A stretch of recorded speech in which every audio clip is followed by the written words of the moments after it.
Okay, hi everybody, and welcome again to our continuing work on the rules of magic for the physical plane. And we are on program number 5. We're on the 13th rule,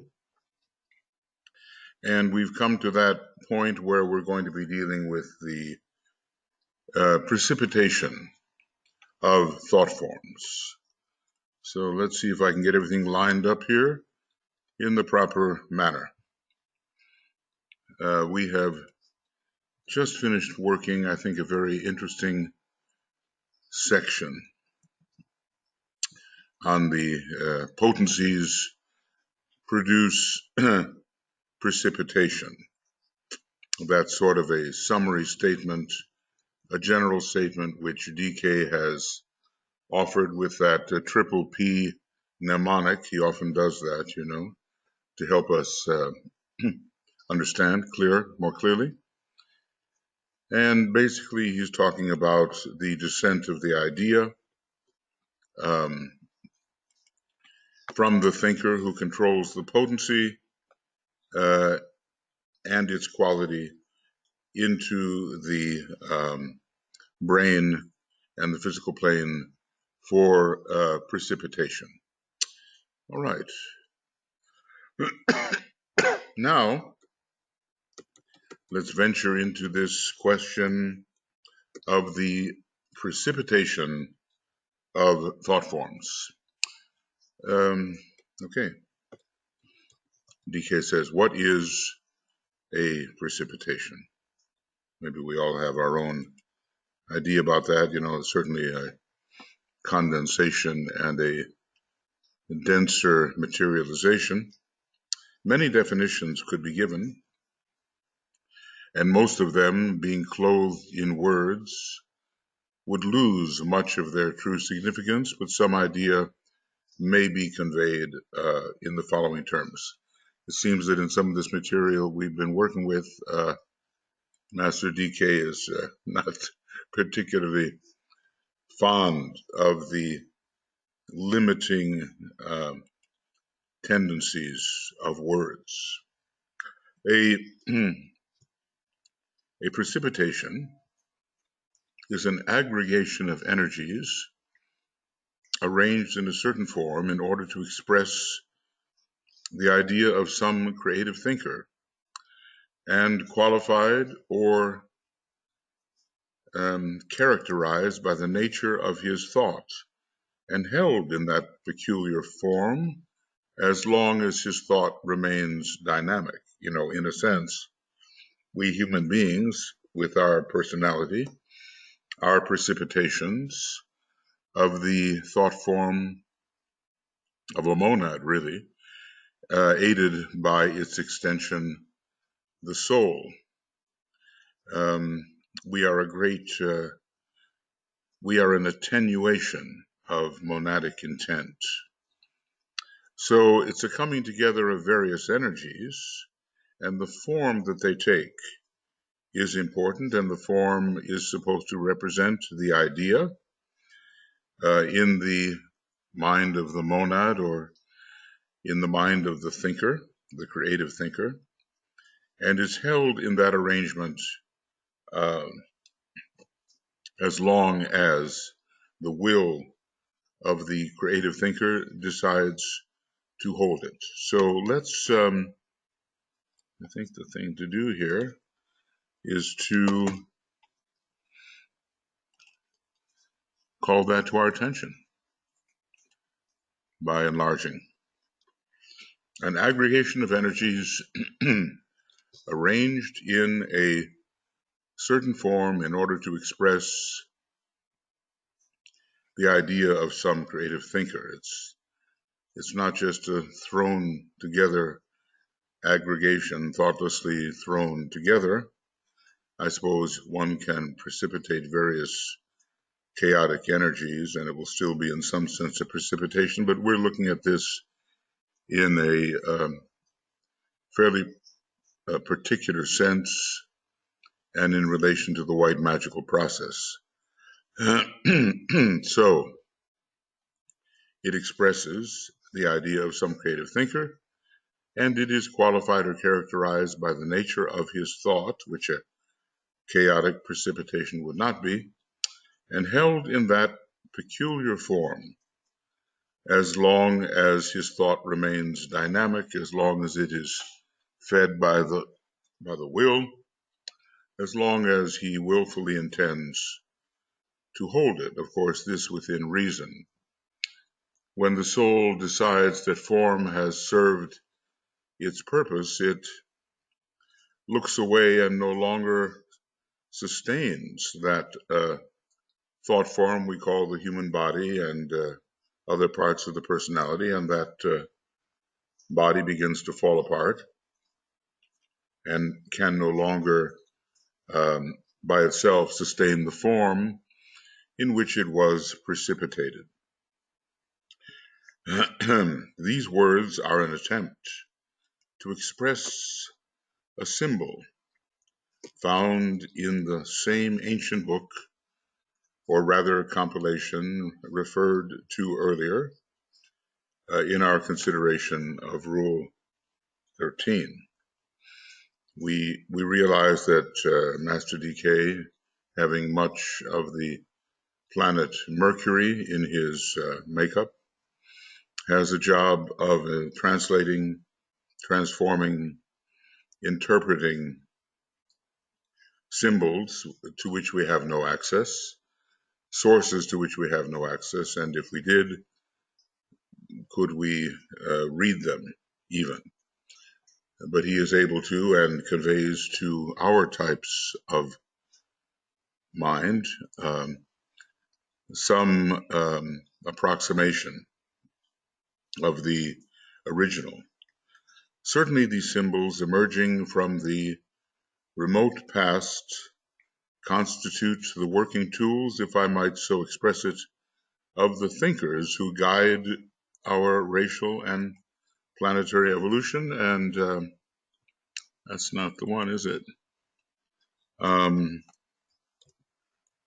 Okay, so let's make sure that we have the correct bracket, I think that'll do.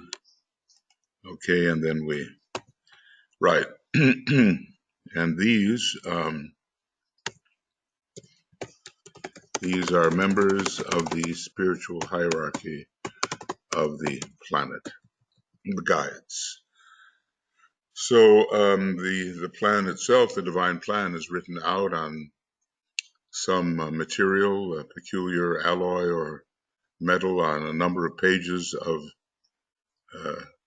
such a material, and it consists of, well, really columns of symbols, which to those who can read inform the reader of the direction and activities which are meant to precipitate the plan.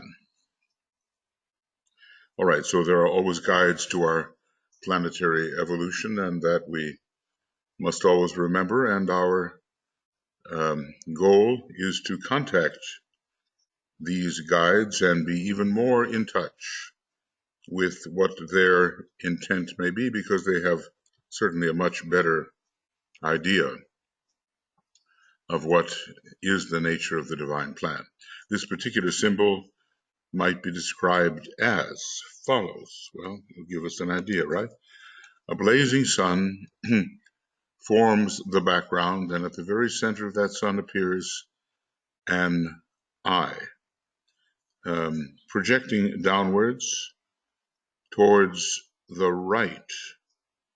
An eye. Projecting downwards towards the right, from this eye pours a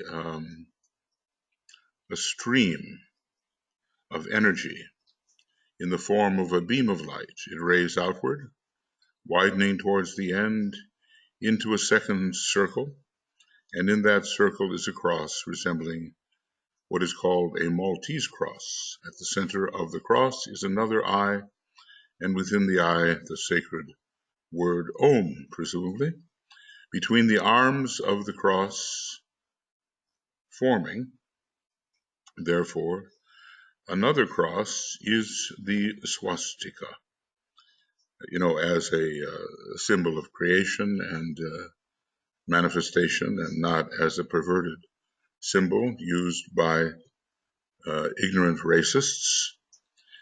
Another cross is the swastika, the arms emerging from behind the Maltese cross. At the bottom of the page, whereon this symbol is found, are 4 geometrical forms, and some of these are referred to by HPB and were taken by her from this ancient picture. They are all well known but seldom applied by esotericists to the creative work they are: the cube, the 5-pointed star, the 6-pointed star, and the 8-sided diamond, I suppose, an octahedron, superimposed upon each other. They constitute, therefore, the base of the symbol. HPB refers also to the point, the line, and the circle, but these, with the triangle, have been exoterically applied to deity and the manifested universe. Later, these other forms will also be applied to God and to man in the exoteric sense, but this will only be when the truths of the ageless wisdom are universally recognized. Well, would you like to interpret that? I don't think that we should spend a great deal of time attempting to do so. DK has given us what we must understand.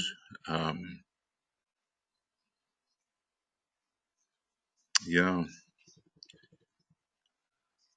So this is the symbol that we are dealing with, and it carries the thought and the quality of some particular thinker.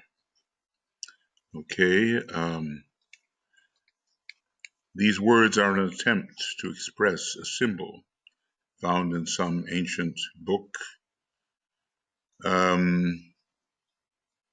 And certainly these symbols emerging from the remote past constitute the tools, the working tools of the guides. What appears to be the case here is that this symbol tells us the nature of a precipitation.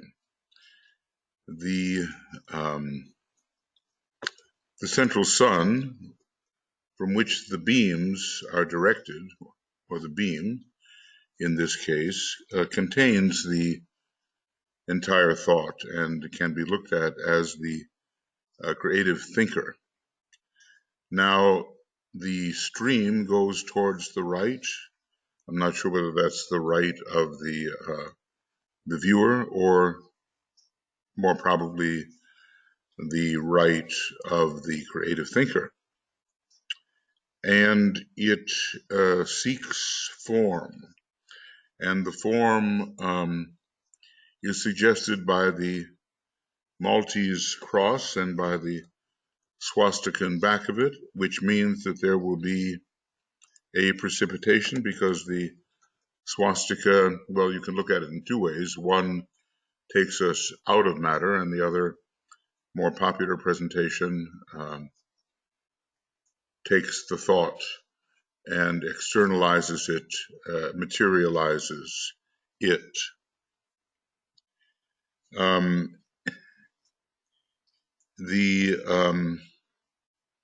The symbols at the bottom, the cube of space, we might call it the 6 subplanes of the logoic plane, and we might look at man as that particular cube from the monad on down, with the very essence of the monad found in a liberated state within the sea of fire, which is the logoic plane.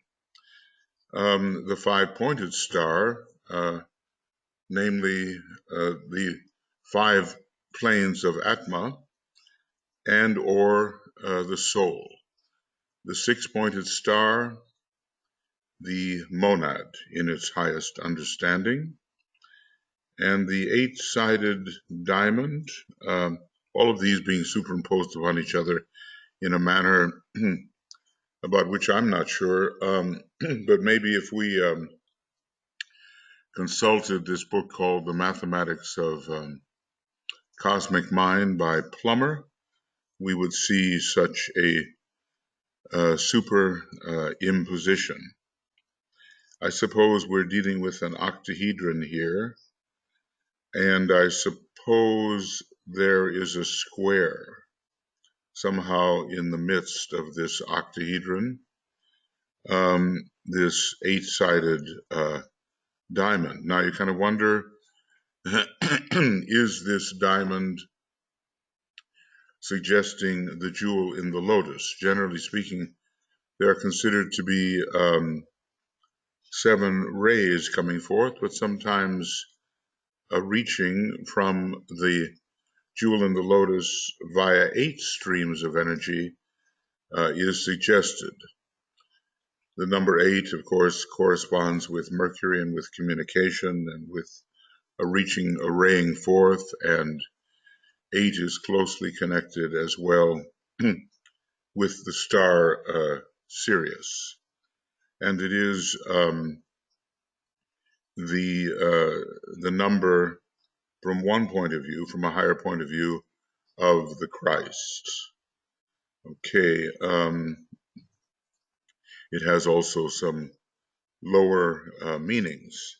I guess without the symbol in front of us, it's hard really to decipher, but I think somewhere, maybe in the secret doctrine, that figure can be seen. We oftentimes see the 5-pointed star and the 6-pointed star together.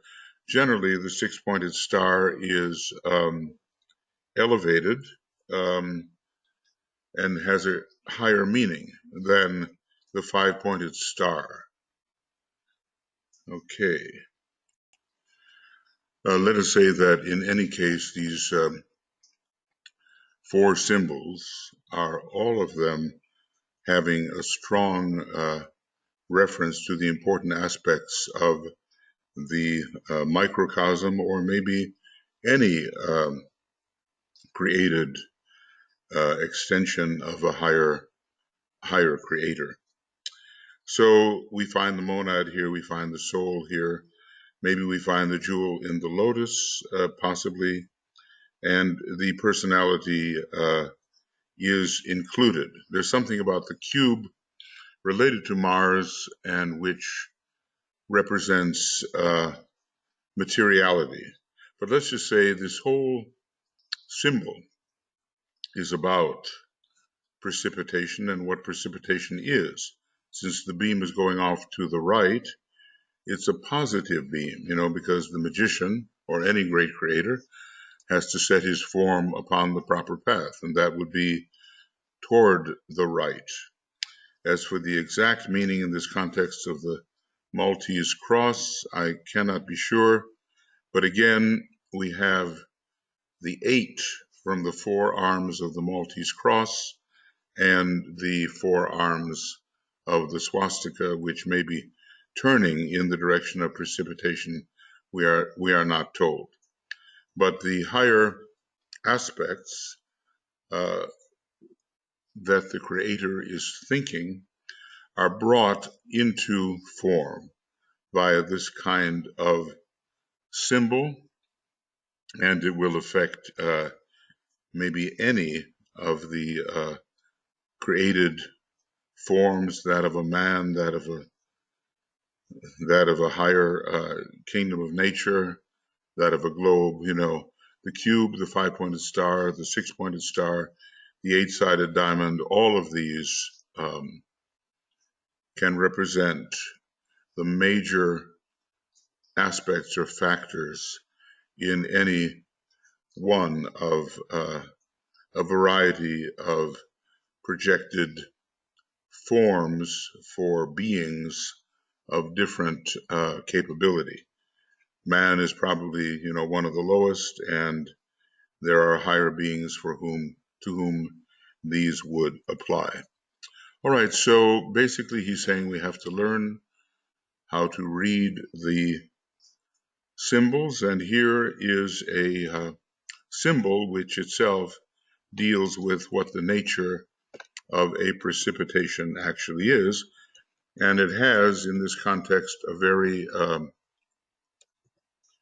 positive meaning. It's coming from a sun, it's coming from a kind of a deity, it's taking the right-hand path. It has the number of the Christ involved in it. It references the star Sirius.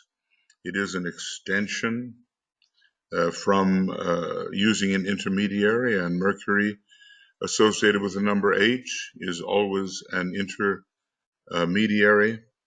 And the general characteristics of any entity are somehow indicated by these 4 superimposed symbols at the bottom of the chart. Well, it's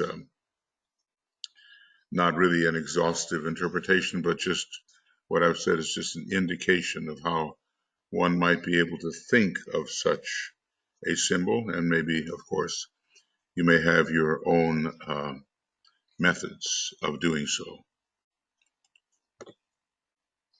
Okay, I'm going to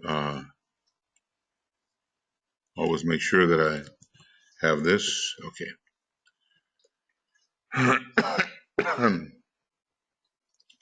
The laws of thought are the laws of creation, and the entire creative work is carried forward on the etheric level. What etheric level do we mean? Well, there's the systemic etheric level, and there is the cosmic etheric level. So do we, let's see if I can get it here.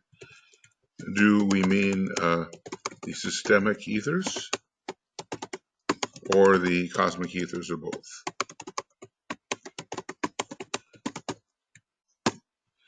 It seems like when we're dealing with a high creator, the cosmic ethers are necessarily involved as the origin of the idea to be manifested. And when we're dealing with the cosmic ethers, we are already entering the realm of ideas, and not simply those denser factors which we call thought.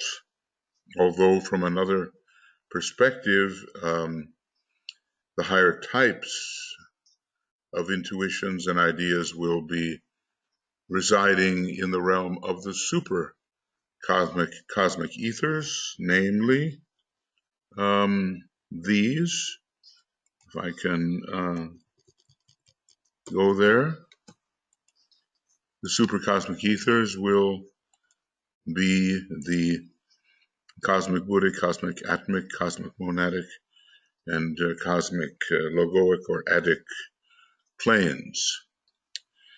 And then the realm of thought will even begin on the cosmic mental from a cosmic perspective and descend accordingly. So what we call an intuition, an idea, or what we call a thought depends upon the scope of the context with which we are dealing. If we're dealing with the systemic context and the life of man, it's all pretty well confined to the cosmic physical plane, and we call those formulations energy packets on the cosmic ethers. We call them ideas. But from another perspective, a cosmic perspective, they are simply precipitations. They are thoughts which are descending, and not ideas at all, looked at from the cosmic angle. Okay, so let's see, where are we here?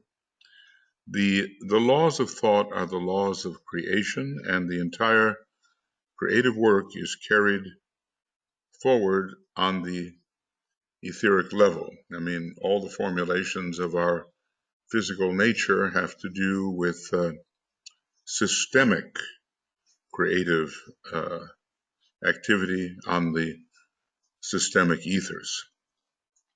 And this constitutes, he says, practically a second formula. The creator of the solar system confines his attention to the work performed on what we call the four higher planes of our system. Okay, now he's getting into what I suggested a little bit here. And this is, the cosmic ethers.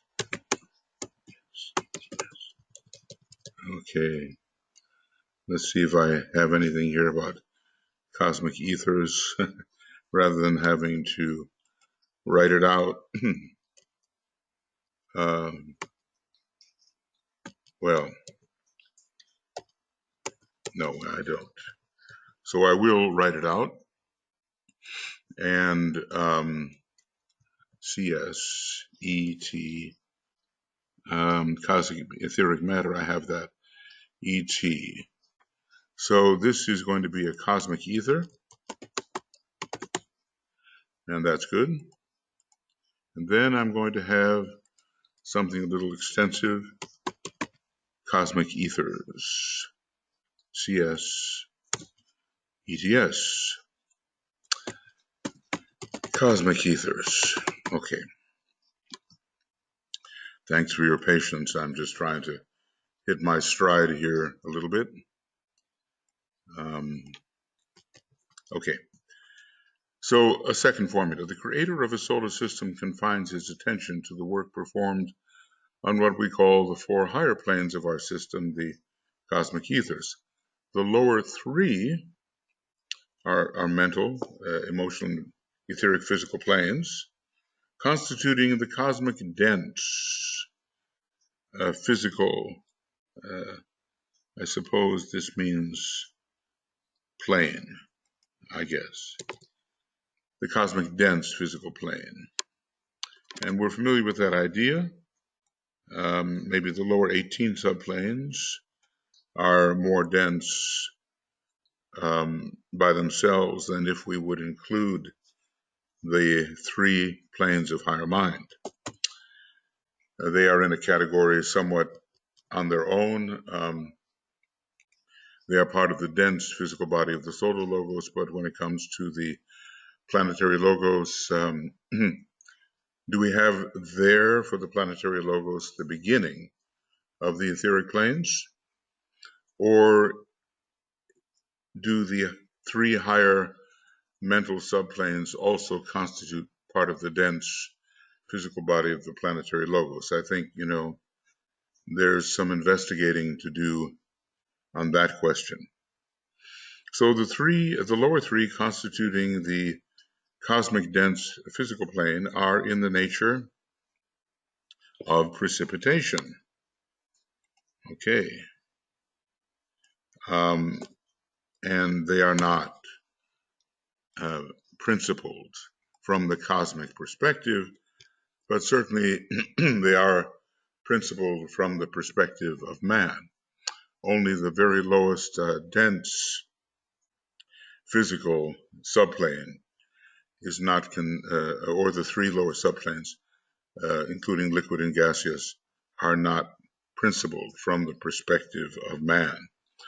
The lower three constituting the cosmic dense physical plane are in the nature of precipitation. They are objective because the matter of space responds to or is attracted by the potency of the four higher etheric vibrations. And by this, I think we mean, so try to get this correct, PRBL, probably the systemic ethers. These, in their turn, are motivated or swept into activity by the divine impact of the divine thought. Okay, and that divine thought we can assume, as far as the cosmic physical plane is concerned, occurring on the cosmic ethers, which for us is really the beginning of the spiritual realm. When we're in the dense physical body of the, let's say, the solar logos, we're not really yet.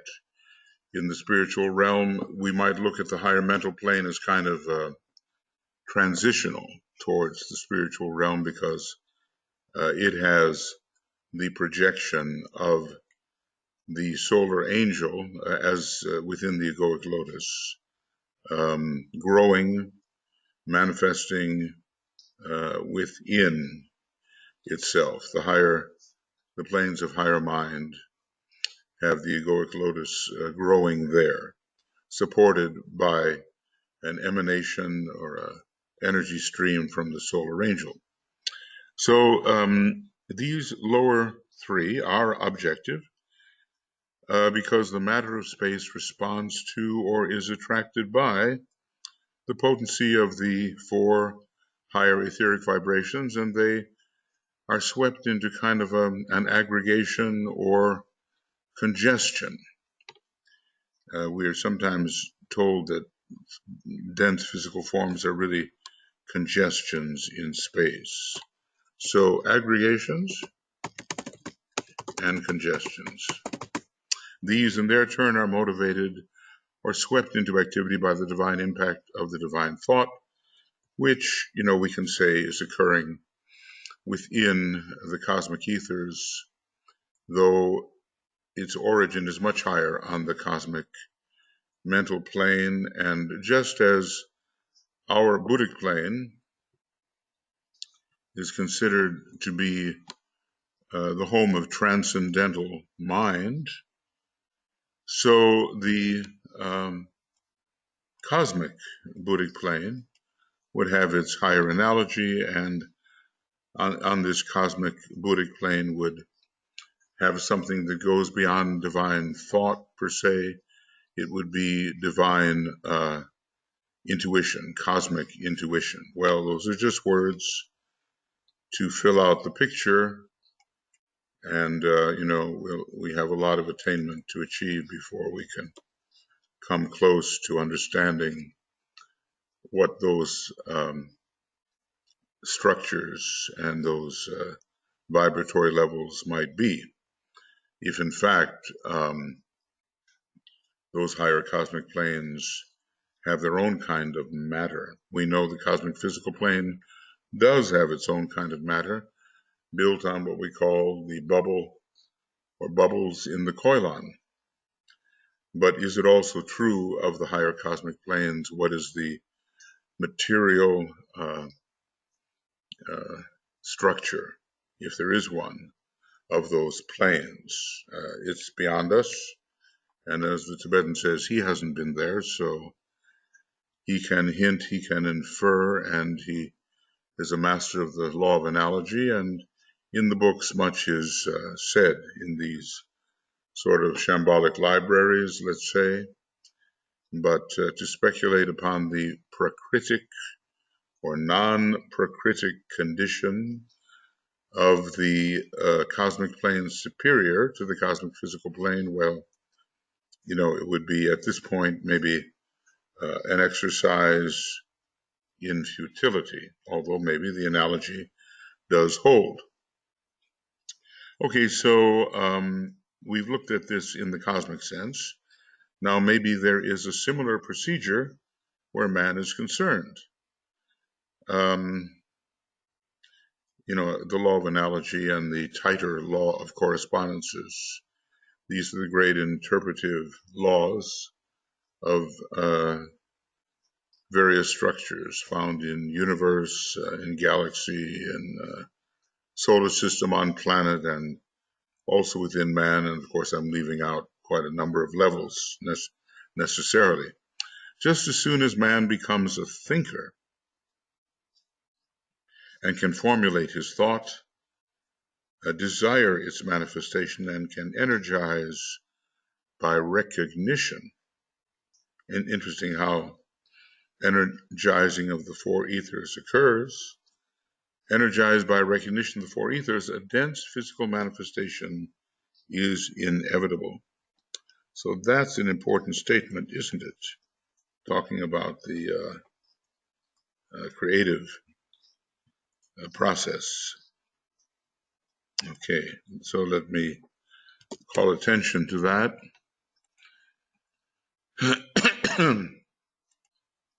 Excuse me. Through enlargement. Okay, just as soon as man becomes a thinker and can formulate his thought, desire its manifestation, and can energize by recognition the four ethers, I think we need some instruction in how that can be carried out. A dense physical manifestation is inevitable. All the work has been done in the principled realms, and the rest is a dense precipitation, which is created by the moving forward of all that has been assembled on the principled planes. He will attract by his pranic energy, colored by desire, high or low, and animated by the potency of his thought, just as much of the responsive matter in space as is needed to give body to his form. I guess, at this point, the man is a magician. I'm not sure how in our creative enterprises, which are still so material, how we do this.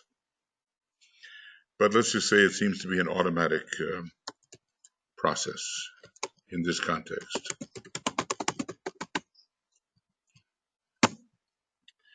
So we have the waiting form. It is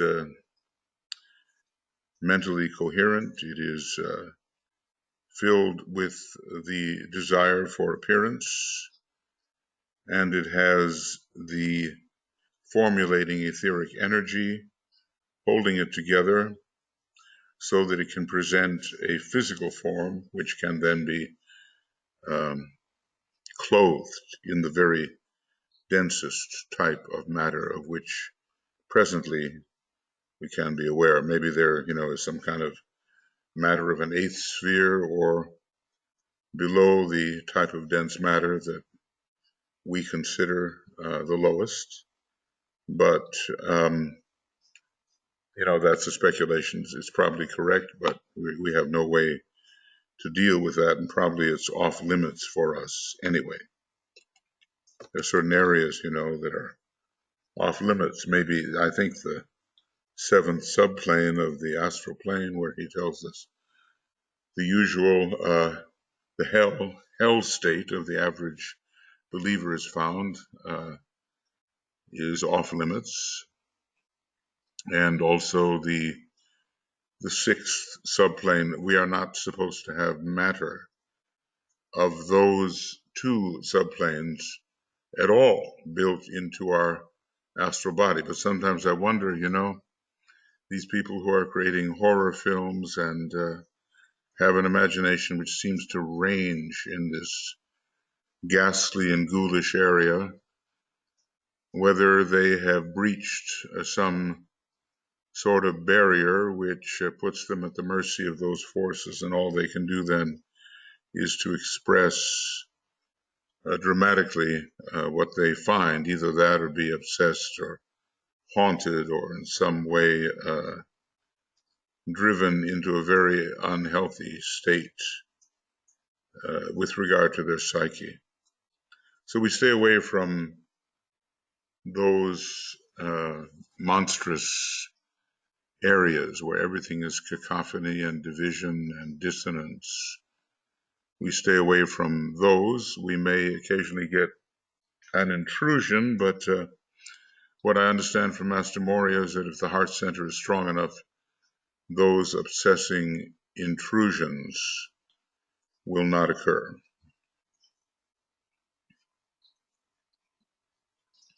Okay. Much of this is dealt with in a treatise on cosmic fire, and as these instructions are intended to deal with the inner development of the aspirant, I shall not carry these ideas further beyond prophesying. Okay, well, this would take us into the 1980s, that within 50 years, the true significance of precipitations will be engrossing the attention of the scientists. In a way, this is true. How would we say? Well, if you look at the particle physics,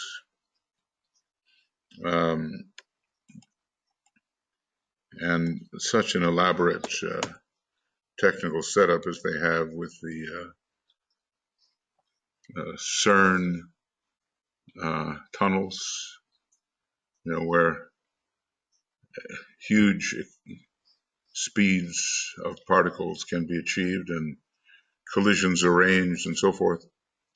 They are watching what are the results of these collisions, and for maybe a few nanoseconds, extremely short periods of time, precipitations seem to occur which vanish almost immediately. But maybe these are precipitations of etheric states, and maybe in this kind of research, the ether, which had been banished from serious consideration for a long time, ever since the Michelson-Morley experiments, I think in the 1880s, something like that, the ether will be redefined or reclaimed, at least a state, an energy state from which precipitations come forth and then rapidly disappear will be hypothesized. And maybe so in this way, DK's prophecy here is rendered true. Not everything, I think, that he said would occur has occurred within the timing he suggested, but the factor of being on time or promoting delay is very much up to man. So these developments will have to occur, and how delayed they will be will depend much on human response. Excuse me.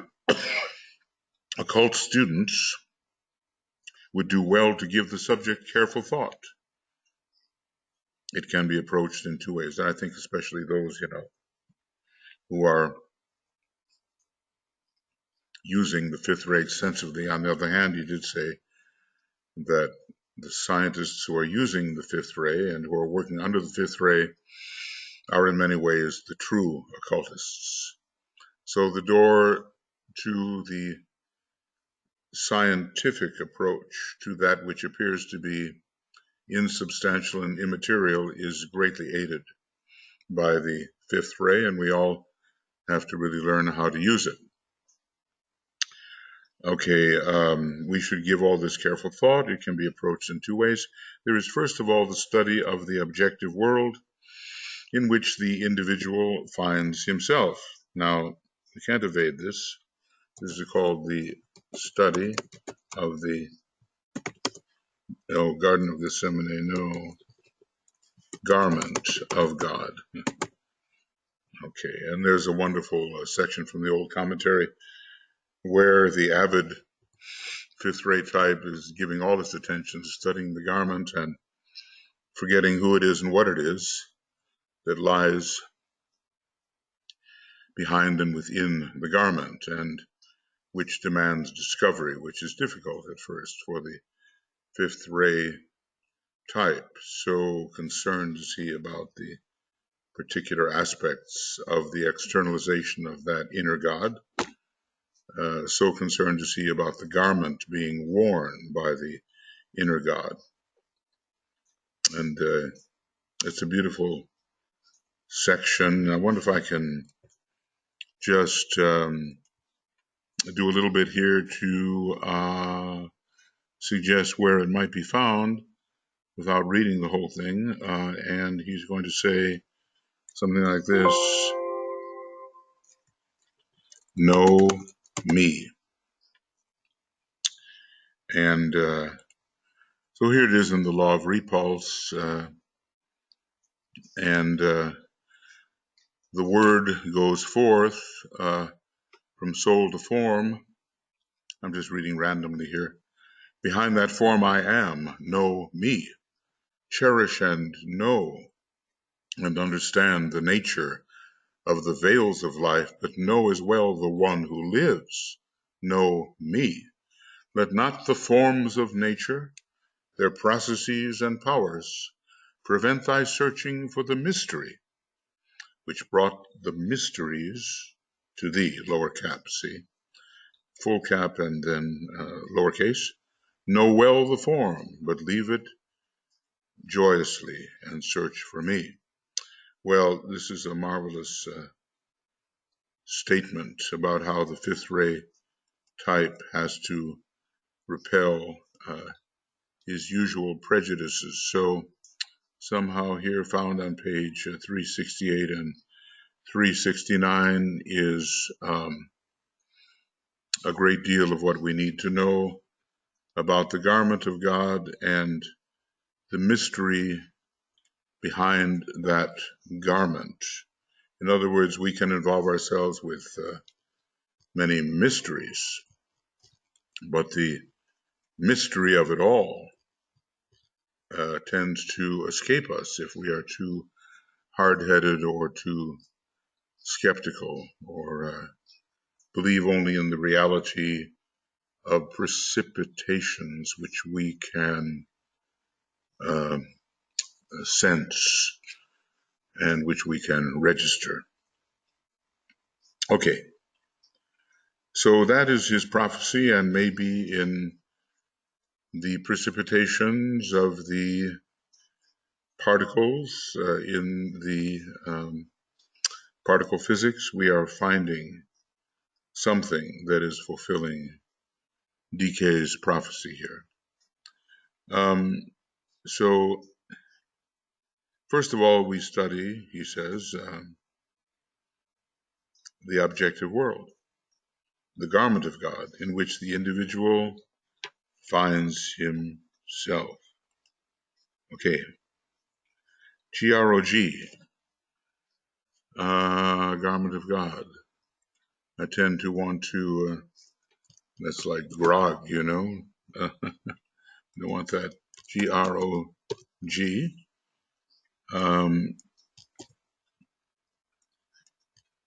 Grog makes one groggy, you know. Garment of God. And GOG will be Garden of Gethsemane. He will need to consider the fact that his body of manifestation is a precipitation, that it is a result of his potent thought as a soul, I guess, potent thought and desire, and of his recognition of the four ethers. So somehow we are involved in creating this body, at least later we are. I think, wait a second, have I made everything disappear? No, not quite. Good thing too, if you try to ever do this in a word processing program such as Gmail, you can work for a long time and things will disappear if you hit the wrong button. And unless you know how to reclaim them, and I'm not so good at that, well, it's a very disappointing process. So he will have to consider that his body of manifestation is a precipitation, and of course also any form that he creates for a soul idea that he contacts and for which he is responsible if he cooperates or as he cooperates with the divine plan. And that is the result of his potent thought and desire and of his recognition of the four ethers. And, let's just say, no, that's grog. No. As a magician, functioning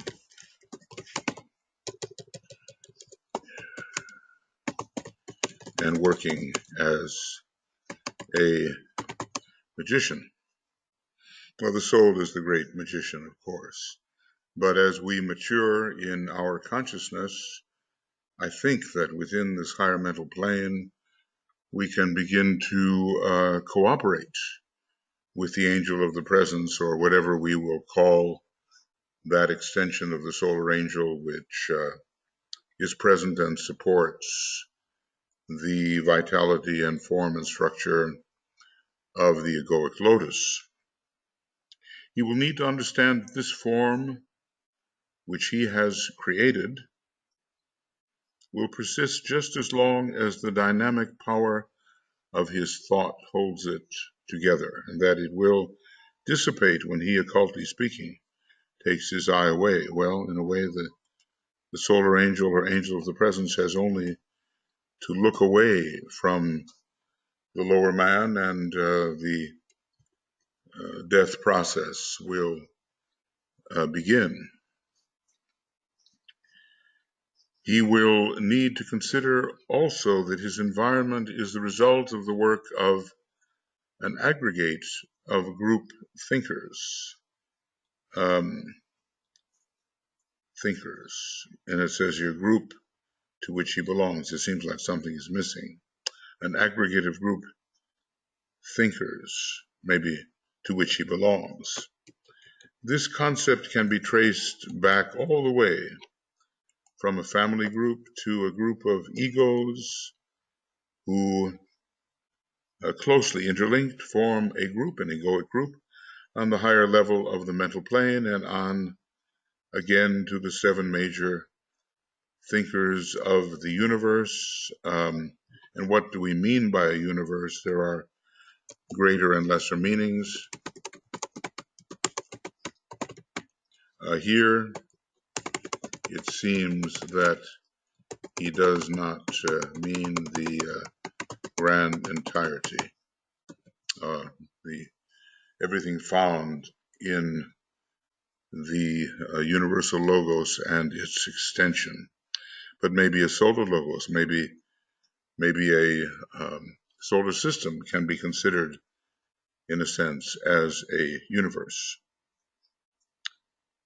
So thinkers have somehow created the environment. I guess that's really true. I mean, when we say, what thinker is behind a tree, a rock, a lake, whatever, there are great thinkers for whom these appearances are precipitations. And for man, man as man did not create them, but they constitute his environment. So I had a friend, who always said, well, keep your eye on your creation, because if you take it away and start thinking a great deal about other things and ignore the creation, it will fall apart. And sure enough, she was correct about that. Okay, so, maybe we have universal lords of the seven rays on a universal level, but we certainly have the seven spirits before the solar systemic throne. And how would I, seven spirits before the throne? Right, we have that.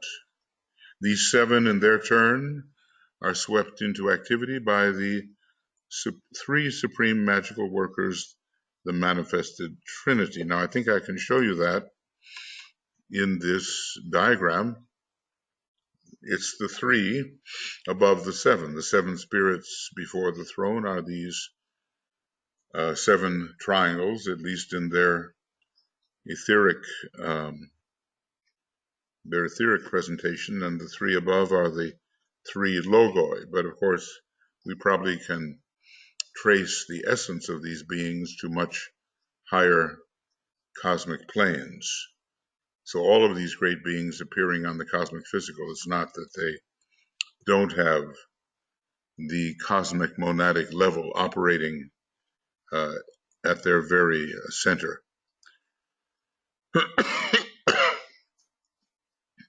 So these seven in their turn are swept into activity by the three supreme magical workers, the manifested Trinity, the three logoi, the Father, Son, and Holy Ghost. These three in due course will be recognized as responsive to the thought of the one Creator, the unmanifested Logos. Well, he could be speaking in both, in both universal and solar systemic terms. He could be speaking of any of the great entities here. The unmanifested Logos, well, through his emanative extensions, he is manifested. So through his emanative extensions, he is manifested. But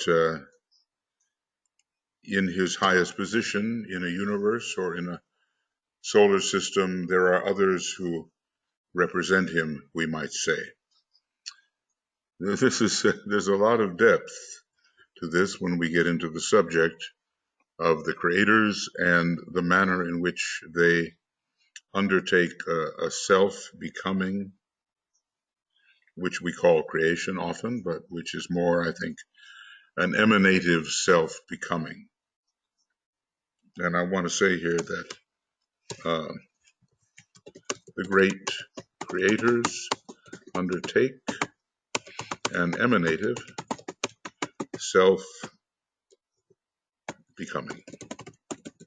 The word recognition is one of the most important in the language of occultism.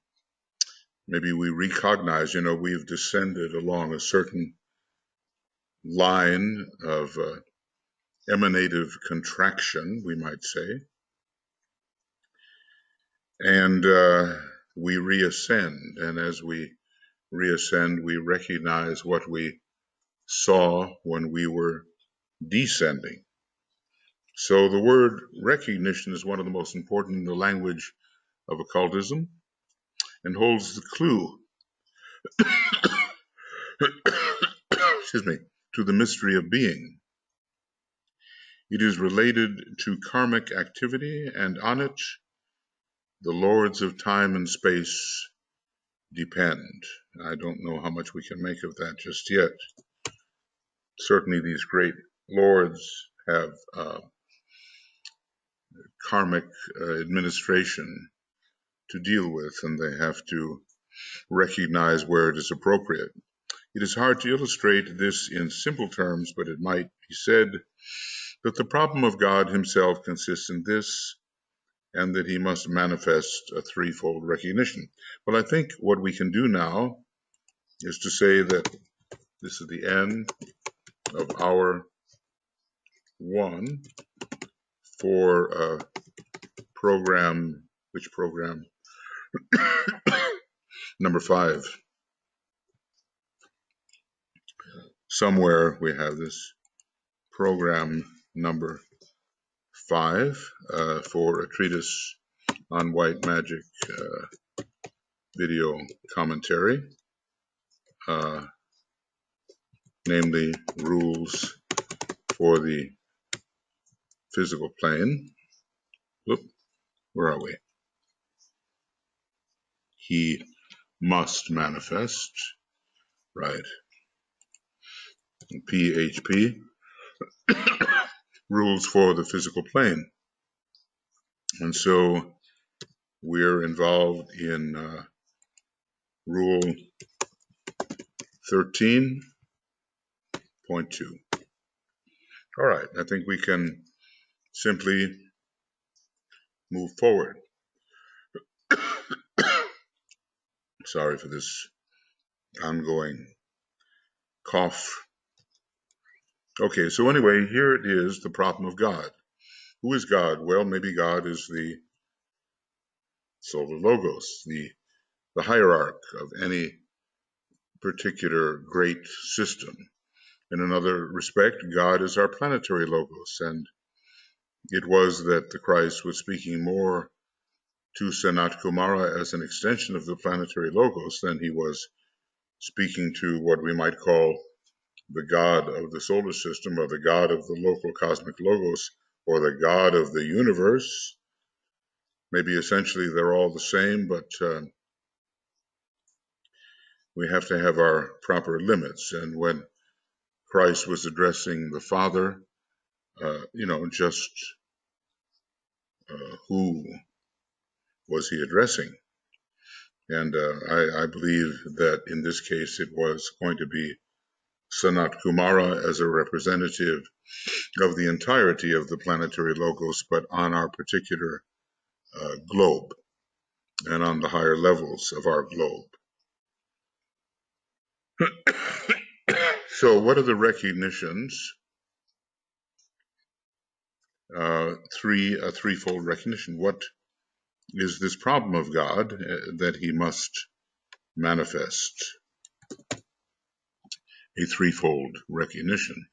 Well, there must be recognition of the past. I guess before any kind of karma can be dealt with, some of these recognitions have to come into play. The solar angel itself must play the role of God and recognize some of these things with respect to the personality or the being, that monadic extension which the solar angel is supervising.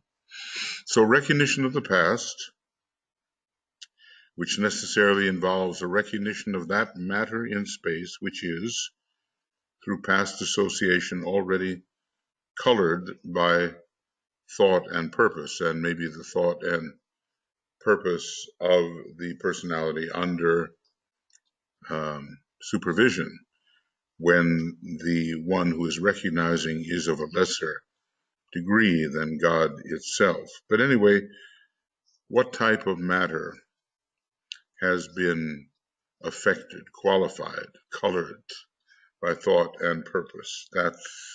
And what has been the result of that past experience in terms of the coloring and the kind of impression made. Recognition of the 4 grades of lives, which, again, through past association, are capable of response to his new thought for the present, and can therefore carry out his plans and work in collaboration with him. They subject their individual purposes to the one divine plan. And maybe, what we're dealing with here are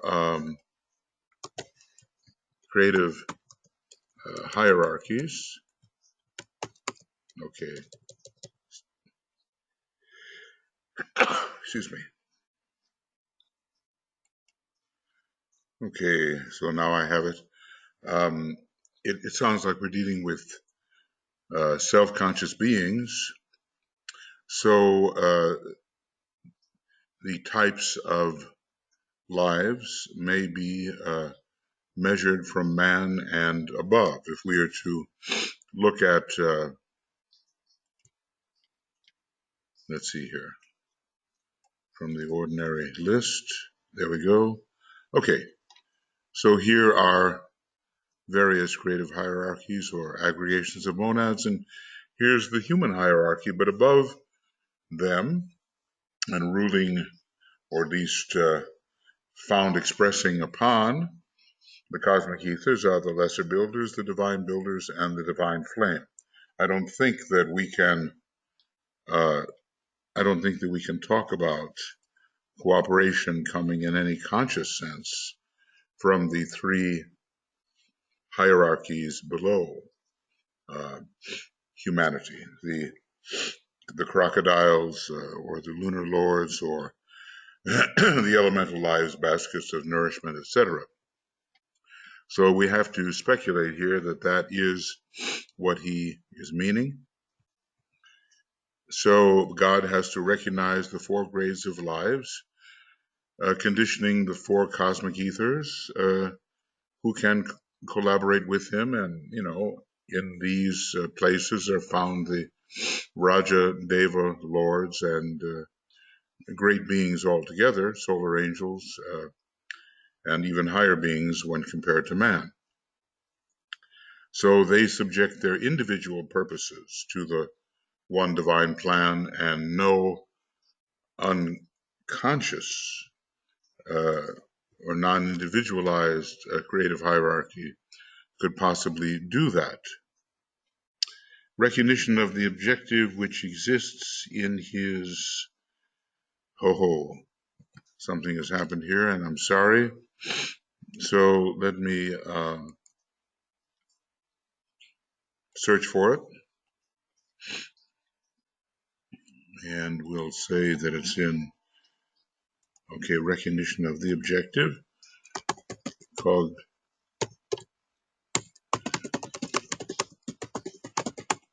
of the objective which exists, and what are we going to have? Exists in his mind. Okay, that's what we have. And the C doesn't belong there. Somehow I wonder what has happened to corrupt some of these sentences. So recognition of the objective which exists in his mind. It is the mind of God which is responsible for the great variety of emanations and their interplay, all to fulfill eventually his divine archetypal purpose for that particular creation, whether it's a planet or a solar system or even a universe. This, in its turn, necessitates a one-pointed focusing upon the goal and the holding of the purpose intact throughout the vicissitudes of the creative work. So this is a hint for us, even though we're talking about, a great deity here. This is a hint for us. And in spite of the potency of the many divine thinkers who have been attracted to him by a similarity of ideas. So we have to hold our creative intent. God must hold its creative intent, as must we when we are magical creators. Okay, so these are the three recognitions, that word being so important in occultism. And whatever the God may be, and there are many gods, and St. Paul has said of us, know ye not that ye are gods? We are, in a certain way. Any extension of a monad is a god. There's only one monad, it's one God, and all of its emanations are gods, which are circumscribed by ever tightening or lessening environments. So the past, recognition of the past, and that which has occurred as a result of the past, the coloration, recognition of the four grades of lives, which can cooperate in the, I suppose, precipitation, and recognition of the objective, which exists in his own mind. I wonder if the universal logos does not have that particular issue, because in a way the universal logos is sent forth from a condition of pre-universal absolute infinitude. And does this extension of the absolute deity, which the universal logos is, does it know entirely what is the content of that which it must manifest through a self-becoming that we call a universe? Anyway, there's so much more, take man, for instance, there's so much more in us right now about our destiny than our conscious mind at present registers or recognizes. We have to rediscover all that is latent within us in terms of our role at various stages of vibratory elevation, our role in the divine plan for the planet, the solar system, the cosmic logos, the supercosmic logos, the galaxy, and on and on and on. We have a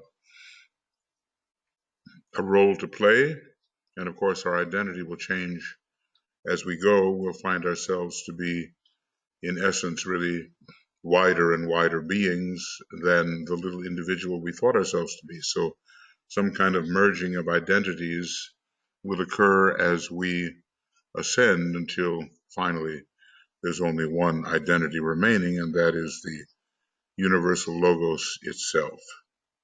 So God must, whatever the God is, the problem of God is to these three recognitions. Now, who would have thought of that, independently of Master DK or a messenger, an equivalent messenger from the hierarchy? We just are being presented with thoughts which are, for us, without hierarchical tutelage, thoughts which are beyond the pale, but now which have swept into our range of consciousness, at least to be recognized, if not at first much understood. Okay, well, here's a nice word, hopeless. And I was feeling maybe a little bit that way when I looked at all this. It is hopeless to attempt to avoid the use of personal pronouns when talking pictorially and symbolically. I've seen people sort of twist themselves into a pretzel trying to avoid using the word I, thereby emphasizing the meaning of the I far more than they would if they just simply used the word I and be done with it. It doesn't mean the same thing for everybody, for sure. And there's a sense in which the word I is even greater than the word we, because it represents the one and not the unified multiplicity. Anyway, he's talking about language. If the student will bear in mind that such an attempt to reduce cosmic principles and concept to words is in itself ridiculous, and that the only possible thing to do is to present a picture, then no harm can eventuate. Well, there's DK using the word ridiculous. And that's astonishing. It's not a word he would normally use, but I'm going to emphasize it because it tells us so much about his lack of faith in words. Okay, to convey his meaning. He has some degree of frustration when he attempts to convey his meaning. But no harm will eventuate if we just realize that we're creating kind of a picture, and we do not hope for true accuracy in the presentation because the human faculties are so undeveloped for such a purpose. Okay.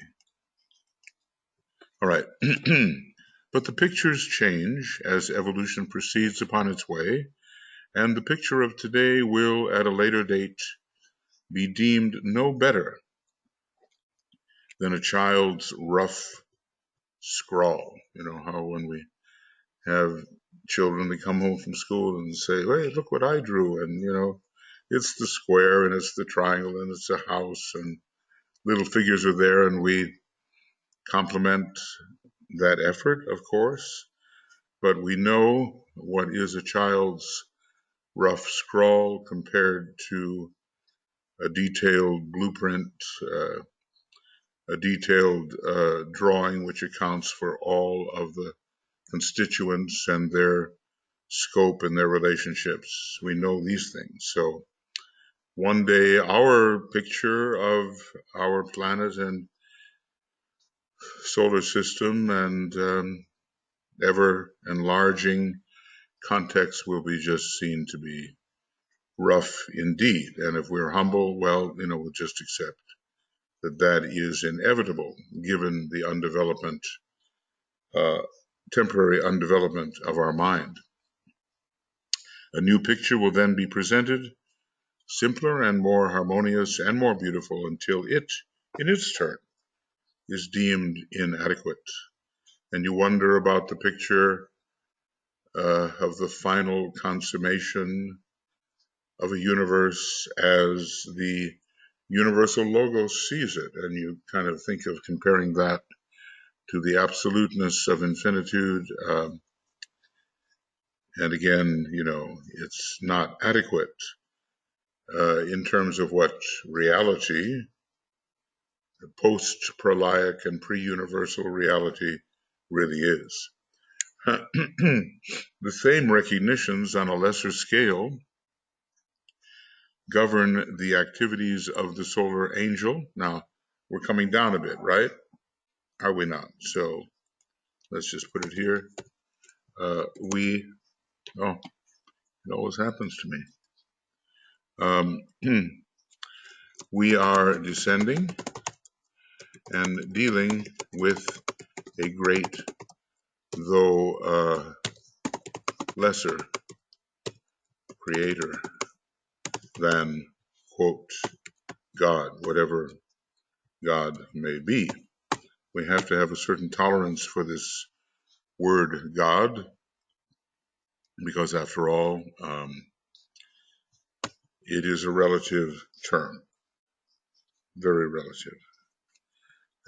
When you think of it, our planetary logos is certainly a God, and so is the solar logos, and so are the myriad, well, so many of the greater entities of far greater scope than a solar logos. They are all gods, all the way up to and including the God of our universe, who is always in a way the same, an extension of the greatest God, which is the absolute deity.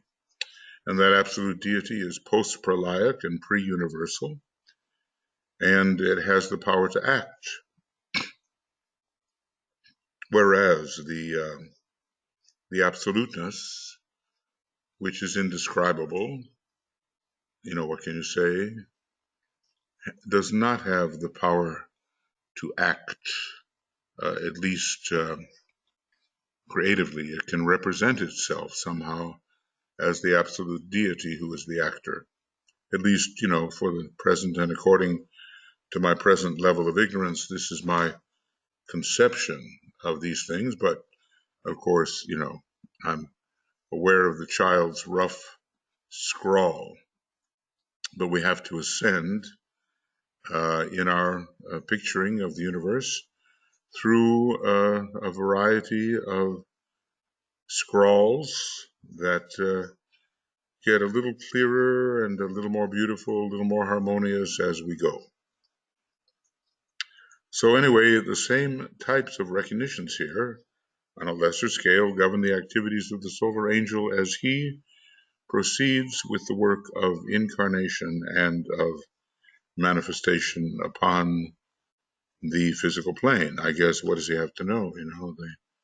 The past. He's got to recognize the grades of lives with which he can work, and maybe they have more to do with the lives of the four ethers, perhaps, or maybe with the four aspects of the personality. And he has to, from having assessed the progress of the extension of the human monad, which he is supervising, he has to know the objective, which is in the mind of that monad, and his own plan for helping that human monad achieve its goal. He becomes an intermediary and makes it possible for the human monad, through its extension, the ego on the higher mental plane, and then the personality, to achieve its goal. So really, the solar angel is a great bridge, and somehow a real, Christ-like figure, a real helper, bringing that kind of goal of the monad into possibility, as there have been some significant breaks in the alignment along the way, and the solar angel is needed to fill in those breaks. Okay, so the solar angel, he has in his turn, let's see what his recognitions have to be, and whether when I said those things I was anywhere near what the Tibetan is going to say here. He has in his turn to recognize the matter of the three planes of human expression, which are already through past association colored by his vibration. The vibration of the being. He, the solar angel, is assisting. And maybe, maybe the solar angelic vibration itself, since the solar angel is engaged with the man, who is the extension of the monad, maybe this matter can be reclaimed, and certain of the lunar lords who have done their work in relation to the personality are brought back into the picture.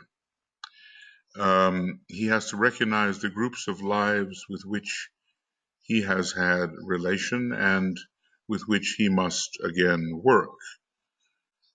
These are, I think, lunar lords, and they constitute the very substance of the personality, and they are already impressed by the entity in whom they form lower but constituent parts. Finally, he has, throughout the tiny cycle of an incarnation, and a life can look long, but in terms of the wider time scale, it's just like what do they call them, a May fly or a June fly, they live for a day. So our idea of length of life will have to be adjusted as we begin to adopt the perspective of the soul. Finally, he has, throughout the tiny cycle of an incarnation, to hold his purpose steady. He's like a god, right? And to see that each life carries that purpose forward into fuller manifestation and completion. Let's just say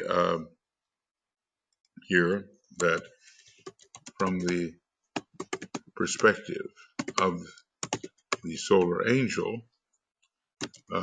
there is knowledge of what the man, as an extension, as a monad in extension, needs to accomplish. And maybe the solar angel, also not being quite an avatar yet, we're told, has to accomplish something on its own, and will be growing because of that accomplishment. I mean, an avatar is not so much growing or need not fulfill the things that it does on behalf of the lives which it is aiding, but other higher lives are still growing in the process of aiding lesser lives. So an avatar seems to descend in a purely altruistic manner, and the state of the solar angel is one of great altruism, but there is also benefit to itself. After all, it was just recently a man, a human being in a previous solar system, so maybe has not reached that state of utter altruism by which an avatar descends without any benefit to itself whatsoever. But then this word avatar is, of course, used in various ways. Lincoln was an avatar for the human race, and we can be sure that some type of benefit to his soul came to him from being able to, under the law of synthesis, somehow hold the union of the North and South together, and we might almost call it the union of the soul and the personality. Even today, the United States under Gemini is very divided between second-rate soul impulses and sixth-rate personality impulses, and that same rending process is occurring, which seems to want to tear the two apart. So Lincoln did so well in fulfilling the intended synthesis, what's been called the preservation of the Union. And I know it's political now, and those of you who read or hear this may be hearing it years after, but I do wish at this time, when the United States is being so rent by the different directions of soul and personality, that a great individual like Lincoln could appear once again, functioning under the law of synthesis and not under the great heresy of separateness. Some divide in almost everything they do and work against the unity and the synthesis which must prevail, and others have in them such a heart, such a mind, such a capacious enfoldment of their nation that they work for the synthesis of that nation and all the factors within it.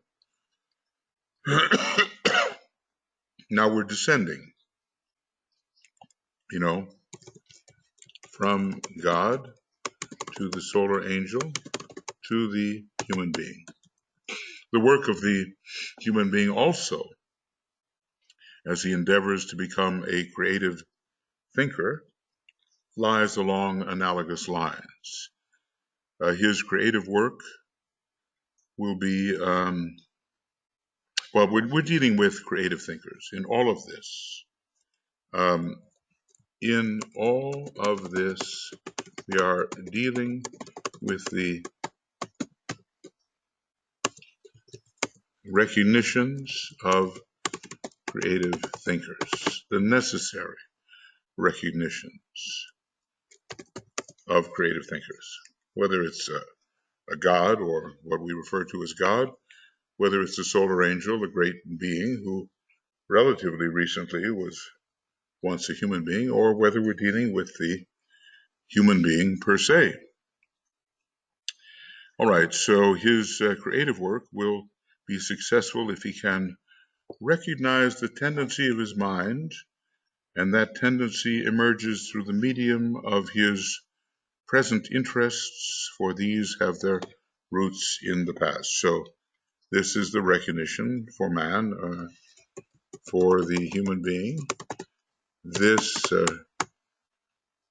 represents the recognition of the past. It will be successful if he can recognize the vibration of the group of lives in line with whose thought his creative work must proceed. For unlike the deity in the solar system, that's who that deity is. Okay, now we see.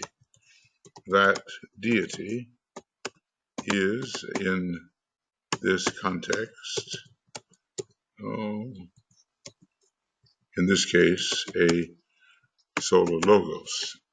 But let me, in this context, we'll do it that way, in this context for the future. Okay.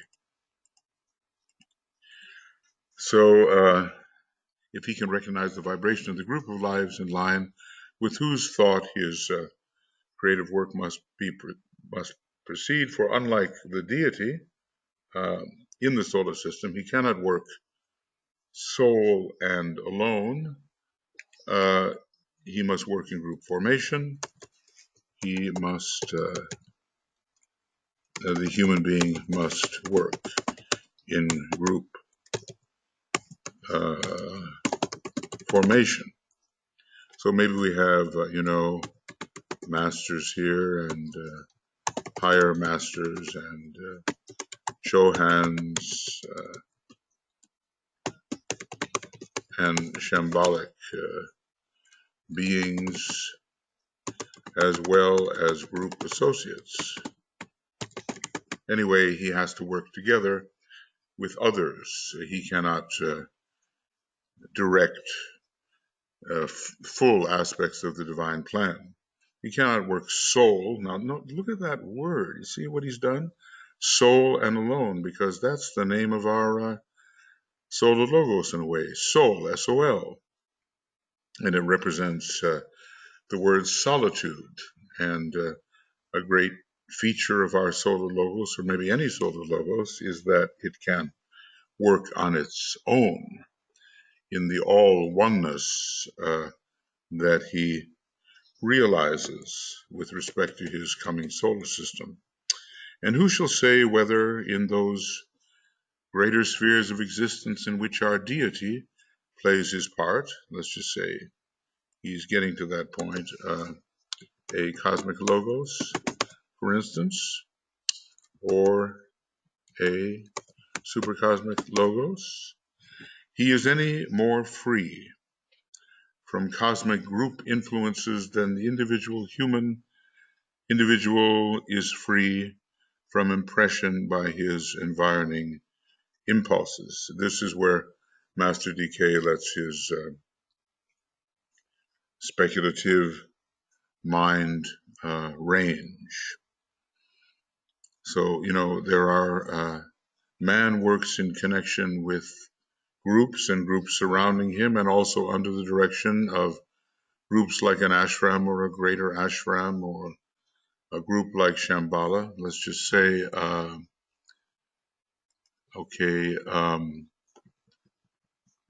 recognition of creative thinkers. Okay, for a human being, this represents a recognition of the past.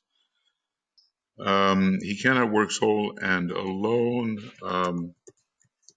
There are groups in the ashram and the greater ashram and Shambhala with which the human being must perforce work, and also on his own level of soul groups, egoic groups, and so forth. So the group awareness is very important for how the human being must work, but then DK says, well, maybe it's also so for the great cosmic logoi and supercosmic logoi, and who knows, galactic logoi, that they too have group influences. So maybe these great beings also are working in cooperation with higher group influences the law of analogy may hold. Okay, he has to recognize, this is man, I guess, the purpose for which he has deemed it wise to build a thought form. If he is a creative worker, man the creative thinker, working magically, and he must hold that purpose steady and unimpaired throughout the whole period of objectivity, and not stop sounding its note or envisioning its structure. Okay, what do we have here? Envisioning? Envisioning. Okay, that'll do. This we call one-pointed attention. I mean, every great being is somehow a disciple to someone or something. And one-pointedness is the characteristic of the disciple. This we call one-pointed attention, and this creative work is one of the as yet unrecognized goals of the meditation process. So often we say, well, I will relieve my stress through meditation. I will become a more relaxed being. I will be happier. Maybe I'll be more in tune with things and more successful in my life. But basically, he's saying a meditative work, the meditative process, is leading to greater and greater ability to perform creative work. Hitherto, the emphasis has been laid on the achieving of a focused attention and on the necessity, I guess, what do we call that? First phase of meditation, concentration, and on the necessity, when that has been attained, of coming in touch with the soul, the spiritual thinker, and we might say, maybe this is the Virgo phase. You know how each one of these phases of meditation is assigned a sign of the zodiac. You know how it goes: Leo, concentration; Virgo, meditation; Libra, contemplation; Scorpio, illumination; Sagittarius, inspiration; and Capricorn, finally, initiation. At least in that sequence. I've extended it a little bit, not all of them in terms of eyes, but Pisces at least is identification, even though I call Aquarius universalization.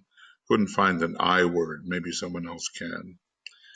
So maybe this is the Virgo phase of getting in touch with the soul, because there is some kind of deep process, internal process, which few may see, which allow the Virgo type to access the soul, it being such a second-ray sign in a way. Virgo is presently more so than any other.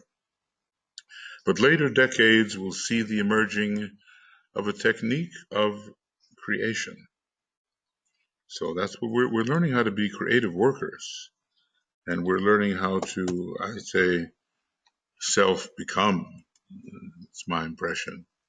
When soul, mind, and brain, he keeps on repeating that triplicity, usually leaving out the disruptive astral body, oftentimes out of alignment, but even it has to be sort of negated and tranquilized and passed through.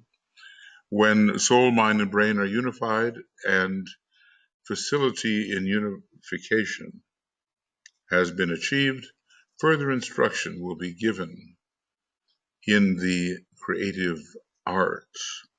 Now, maybe he's talking about the coming Renaissance, probably to be produced through meditation on the fourth ray.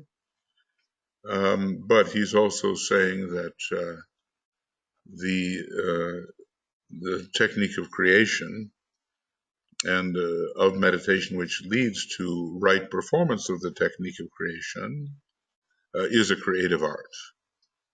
Meditation, okay. So basically he's saying meditation and creative work are part of a great creative art. I mean, so much is coming in the new age. We have the stress now that we have to live through. Wait a second, something just happened to my chronometer. Yes, it is still going, but it likes to hide, you know. And I like to be reasonably accurate in the timing of these programs, though sometimes I am wildly off the mark. It's a big study when you undertake to look deeply into Master DK's books. You know, it's not for everybody. Not everybody will have the patience, will have the attitude of pondering, will be willing to stop and really dwell with until greater meaning appears. When soul, mind, and brain are unified and the facility in unification has been achieving, you know, these unification of these three, and we can assess ourselves to see where we are in this unification of soul, mind, and brain. Then further instruction will be given in the creative art. The masters are always assessing the degree of assimilation that the individual and humanity as a whole, in different groups, let's say within humanity, have thus far achieved. Meditation is the first basic lesson given when men have achieved the capacity to function on the mental plane. Well, maybe it's just telling us that because we are now given meditative technique and told something about its objectives, that only recently have we achieved the capacity to function on the mental plane. The Atlantean age lasted a long time. It was primarily an emotional age for the majority, much longer than the Aryan root race has lasted so far. So we certainly are used to emotional response. And we live in kind of an astral Buddhic solar system anyway, we are told. And the emotional body for the man is the only undivided body, so it has great strength, probably because of the condition of the greater lords in whom we live and move and have our being, and have our astral body as well. So maybe our mentality is not such a recent acquisition, relatively. Down the great cycle upon the wheel of rebirth, the idea of the solar angel is attaining definite concretion. Well, maybe, you know, are we the idea of the solar angel as it consults with the monad which has sent us forth in extension? Let's see. A Treatise on Cosmic Fire, page 1024. These two books are going hand in hand, of course, but we're getting a bit more individual and personal here in this book, A Treatise on White Magic. Each life sees the initial purpose clarified, and time is literally the length of a thought. Okay, well, that is a great statement, and one which is going to necessitate pondering. I know, you know, sometimes I think that time is literally the length of a self-perception, a deity's or any creator's self-perception. But there's much to bring together here. By thought, do we mean an observation, a perception, or do we mean that everything that is occurring within a universe is timed according to the length of the thought? Every emanation is in a way a thought, and the universal logos, in all of its ramification, attends to certain thoughts for a longer time or shorter time than it does others. So there's relativity in the question of time. How long, or let's say for what duration, is the thought entertained?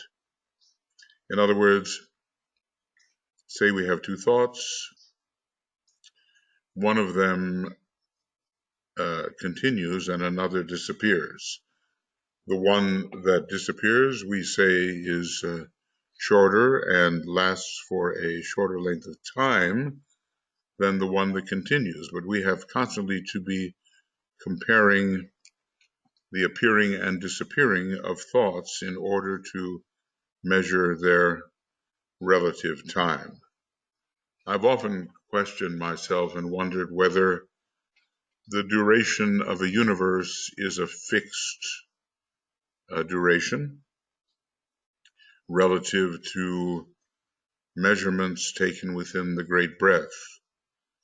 I mean, the eternal parent slept for 7 eternities. Is this an invariable fixed period, or is every universal deity given the opportunity, since time is infinite,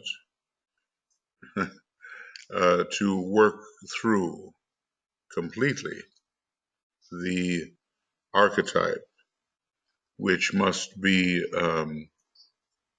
achieved in manifestation? In other words, does it make any difference how long a universe may last? All durations of universes are ultimately, when compared with absolute infinity, they are infinitesimals, and maybe they are all absolute infinitesimals, regardless of their relative definite duration. Well, we're not going to know the answer to that immediately.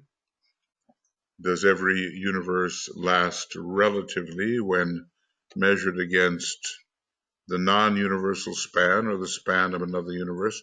Does it last exactly the same amount of time, so that if there is incompleteness, that universe is taken out of objectivity before completeness can be achieved? Or, since in a way there is in eternal duration all the time in the world, whether that logos is given the chance to work through the fulfillment of the archetype before universal pralaya sets in, the greatest of the days be with us. Well, these are, far-ranging speculative thoughts, and we might say, well, what has this to do with me, the tiny little human being? But, in a way, we are a monadic extension, and we are not a tiny little human being. We are only temporarily occupying and expressing through this very truncated or confined form. And one day, as we approach a realization of what our essence is, the form through which we manifest will become larger and larger, and our days of having been a human being will seem long ago and far away, even though others may be rising through that state, we somehow have to achieve the universalization of identity. And that's just a beginning, because the universe is just an infinitesimal, and then there's the whole thing, the absolute infinitude. We somehow, and one day, and I guess we always do, after the great pralaya, realize that we are the absolute deity in the post-universal and post-pralaic and pre-universal state. There are so many realizations of identity which lie before us. And they are synthesized often by the statement, I am the one. And any true magician has to be able to say that in Leo, I am the one being. Just the way you would say, I am the light of the world in Taurus, or I overcome all illusion in Scorpio, or I serve all in Aquarius. There are great mantrams which represent states of consciousness, and we have not just to say them. As we say them, they have to be true of us. So we are, in a way, the idea of the solar angel, but the solar angel is taking its cue from the monadic intention. I mean, in a way, all monads are one, but from an earlier perspective, the monad and monadic vehicle of the solar angel is different and more advanced than the monad of the man. And the solar angel steps in and says, what can I do for you? It says to the human monad, to make possible the expression of your archetypal intention. Now, that's a real act of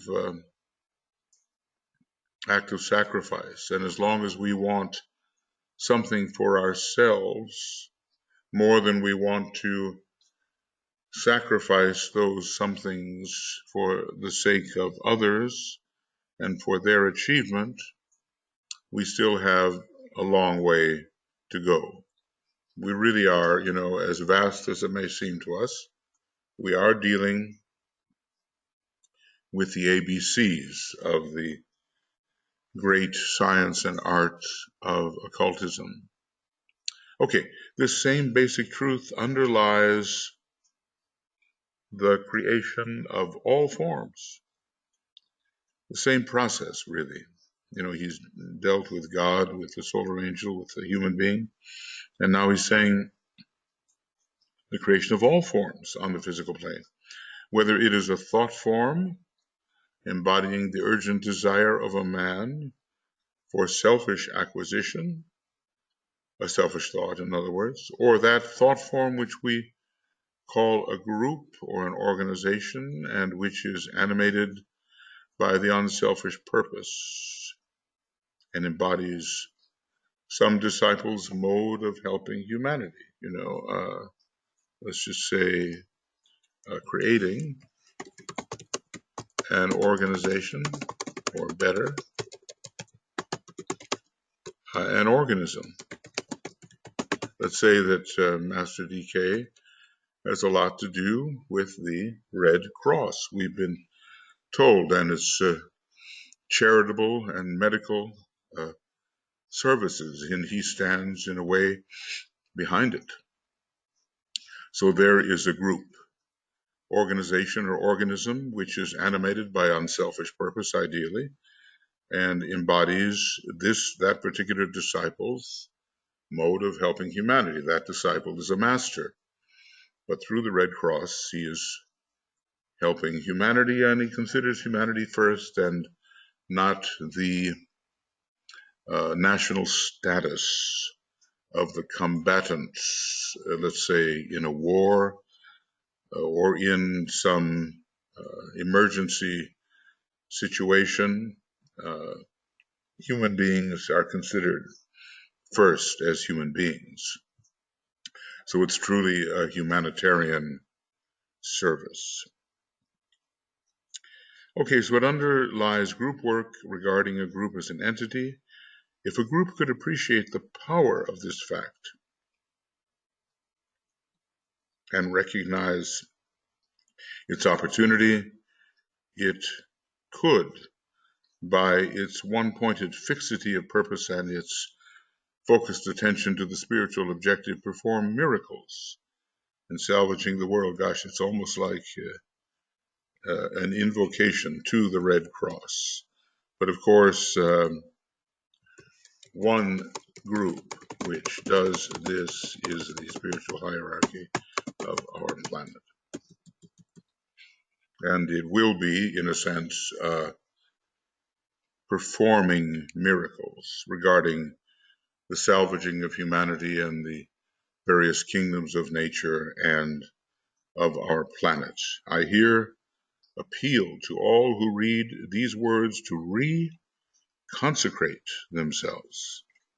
You know, these exhortations come every once in a while from a very devoted master, to reconsecrate themselves and to recognize the opportunity they have of an united effort towards world usefulness. Okay. It looks like we're beginning a new section, possibly here. Well, you know, none of this is easy, and, you know, it's worthwhile to stop and ponder for far longer periods than we've been able to do. But if such material is ever used in study groups and in some class form, then maybe there will be more time to stop and to ponder. So we've been dealing with all kinds of creative thinkers from the solar logos on down in a solar system. So let's just say we have been dealing with a number of types of creative thinkers, from a solar logos down to the human being and maybe something below, but it must be individualized and self-conscious. And we're dealing with the magical process here and the kinds of recognitions of the past of the cooperating workers. And finally, what was that third one? I should remember, but yeah, the objective in one's own mind. All of these exist for individualized, self-conscious, creative thinkers, those of immense scope and those of lesser scope. Now, we're about to get into, what does he say? It might here be of use if I expressed quite simply the requirements needed to bring about the manifestation of individual spiritual purpose and of group spiritual purpose. And I think that what I can do is basically stop and maybe, you know, while this is converting, I can take up. We're on page 557, and we seem to be starting at, what is it, 552? Yeah. So 552 to 557. And I think this will be the end of part 5. And if I have time, before some other pressing matters, I will continue. I'm well aware of my own incapacity, really, to represent the master in any significant degree of accuracy, but I think what I can do here is make bridges and indicate relationships. So this is the end of number 5, and we are from 552 to 557, and it's Rule 13, and it's 13.2 in 2 parts. Well, at least I stopped at the hour point, and beginning then with video commentary on this, number 6, and we'll start from 557 after perhaps a little pause that I will make. And it's Rule 13, and it's going to be 13.3. 13.3. In how many parts, I don't know. Sometimes I'm simply reduced to doing a 1-part, 1-hour program. Oop. See, when you try to save, what can happen? Yes, do I want to save that? You bet I do. And will it give me the opportunity? Maybe. Hopefully. Anyway, that's not your problem. That's my problem. Yep, it could become your problem. Well, I'll tell you what I'm going to do. I'm going to sign off here and see if I can solve this issue, and then go on to number 6. So we'll be continuing, and hopefully before I have to go to the United States, I'll be able to deal with how many pages are left here in this document? Maybe 60, 70 pages. Let's see what can be done. Okay. Lots of love, many blessings. Study hard, assimilate, apply, all the usual. We just have to do it.